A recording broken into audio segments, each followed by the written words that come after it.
দূর থেকে দেখে ননভেজ মনে হলেও আজকের রেসিপিটা কিন্তু পুরোই ভেজ লাভারদের জন্য। আর ভেজ প্রোটিনের ক্ষেত্রে সয়াবিনের জুড়ি মেলা ভার। খুব সহজে আর চটজলদি আপনিও বানিয়ে ফেলতে পারবেন এরকম সফট আর জুসি মাসালা সোয়া টিক্কা। কোনো পার্টি স্ন্যাক্স হোক কিংবা অনুষ্ঠান, যে কোনো ননভেজ আইটেমকেই কিন্তু অনায়াসে টেক্কা দিতে পারবে এই মাসালা সোয়া টিক্কা। আছে কিছু মজার স্টেপ, চলুন আর বেশি দেরি না করে শুরু করা যাক। আমি মৈনাক আর আপনারা দেখছেন মৈনাকস ওয়ার্ল্ড অফ ফুড। সবার প্রথমে দিয়ে নিন নুন আর আদা লঙ্কা রসুন বাটা।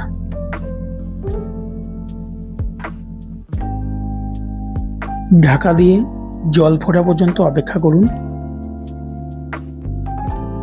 জল ফুটে গেছে, এবার তাতে দিয়ে দিন 1 কাপ মতো সয়াবিন।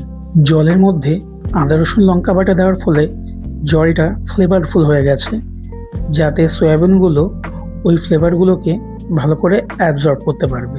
এবার ঢাকা দিয়ে 4 থেকে 5 মিনিটের মতো সয়াবিনগুলোকে সেদ্ধ করুন। 4-5 মিনিট পর দেখতে পারবেন সয়াবিনগুলো ফুলে প্রায় ডবল হয়ে গেছে। এরপর সঙ্গে সঙ্গে সয়াবিনগুলোকে সেখান থেকে নিয়ে ঠান্ডা জলের মধ্যে দিয়ে দিন, যাতে সয়াবিনের এক্সট্রা কুকিং সেখানেই বন্ধ হয়ে যায়। আস্তে আস্তে সমস্ত সয়াবিন ঠান্ডা জলে দিয়ে দিন। এরপর লাইটলি প্রেস করে সয়াবিন থেকে কিছুটা জল বের করে দিন।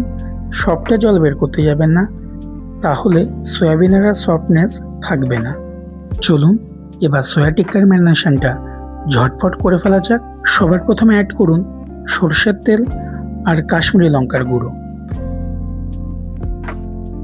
এবার ভালো করে মেশানো থাকুন, যাতে তার মধ্যে কোনো রকম লাম্পস না থাকে। এরপর দিয়ে দিন 2 চামচ মতো জল ঝরানোর টক দই। দইতে যেন এক্সট্রা জল না থাকে, জল থাকলে ম্যারিনেশনটা পাতলা হয়ে যেতে পারে। এরপর একে একে অ্যাড করতে থাকুন জিরে গুঁড়ো, ধনে গুঁড়ো, হলুদ গুঁড়ো, লঙ্কার গুঁড়ো,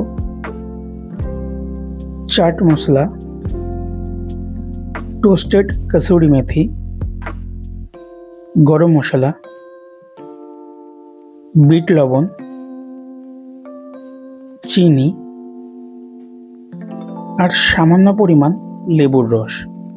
চিনি অ্যাড করার কারণ হলো যাতে তা দইয়ের টক ভাবকে ব্যালেন্স করতে পারে। এবার সমস্ত মশলাগুলোকে ভালো করে মিশিয়ে নিন। তবে আপনারা চাইলে এর মধ্যে 1 drop red food colour use করতে পারেন, কিন্তু আমি ইউজ করিনি, কারণ ম্যারিনেশনের মধ্যে এমনিতেই একটা দারুণ কালার এসেছে। এরপর সিদ্ধ করা সয়াবিনগুলোকে দিয়ে দিন আর ভালো করে মেশাতে থাকুন, যাতে প্রত্যেকটা সয়াবিনের গায়ে ম্যারিনেশন ভালো করে লেগে যায়। আচ্ছা, এই স্টেপটা কিন্তু পুরোপুরি অপশনাল। যদি আপনাদের বাড়িতে কাঠকয়লা থাকে তাহলে আপনারা করতে পারেন, না হলে স্কিপও করে যেতে পারেন। যদি 1 টুকরো গরম কাঠকয়লার উপরে 1 ফোঁটা ঘি দিয়ে 4-5 মিনিট মতো ম্যারিনেশনটাকে স্মোক দিতে পারেন, তাহলে আর কিছুই না, বাইরের মতো সেই অথেন্টিক ফ্লেভারটাকেই পাবেন। এবার স্মোক কমে আসলে কাঠকয়লাটাকে সরিয়ে রাখুন আর ম্যারিনেশনটাকে আধ ঘন্টা থেকে 1 ঘন্টা মতো ফ্রিজে রেস্ট করতে দিন। ম্যারিনেশন ফ্রিজে রেস্ট পাক, আর ততক্ষণে এইরকম সাইজের পেঁয়াজ, ক্যাপসিকাম আর টমেটোকে কেটে নিন। আপনারা এখানে ইচ্ছে করলে হলুদ বা লাল ক্যাপসিকাম ইউজ করতে পারেন। আমার কাছে সবুজটা অ্যাভেলেবেল ছিল, তাই ওটাই আমি ইউজ করেছি। এই স্কিওয়ার্সগুলোকে আপনারা 20 মিনিট মতো জলে সোক করে নেবেন। এবার আপনার ইচ্ছে মতো সয়াবিন আর সবজিগুলোকে দিয়ে টিক্কা স্টিকগুলো রেডি করে নিন।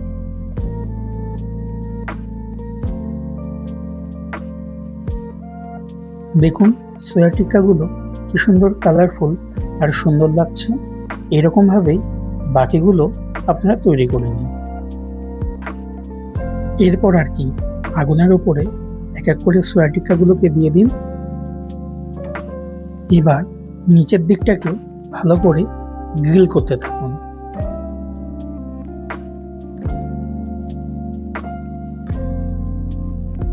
এবার প্রত্যেকটা দিক ভালো করে উল্টে পাল্টে গ্রিল করে নিন। দেখুন এর মধ্যে সয়া টিক্কাগুলোর উপরে সুন্দর একটা পোড়া পোড়া টেক্সচার চলে এসেছে।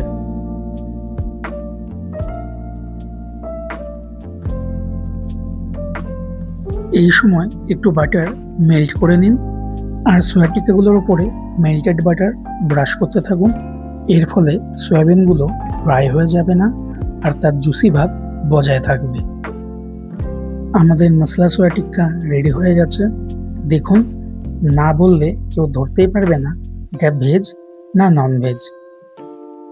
এরপর আর কি, গরম গরম সার্ভ করুন মশলা সয়া টিক্কা। তবে সার্ভ করার আগে আরেকবার মেল্টেড বাটার ব্রাশ করে নেবেন।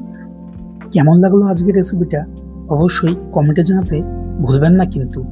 দেখুন, সয়াবিনগুলো কি সুন্দর সফট আর জুসি হয়েছে আর সয়াবিনের ভেতর পর্যন্ত ফ্লেভারগুলো ঢুকে গেছে। চ্যানেলটিকে ভালো লাগলে অবশ্যই লাইক, শেয়ার এবং সাবস্ক্রাইব করে দেবেন। আবার দেখা হবে অন্য কোনো এক রেসিপি নিয়ে।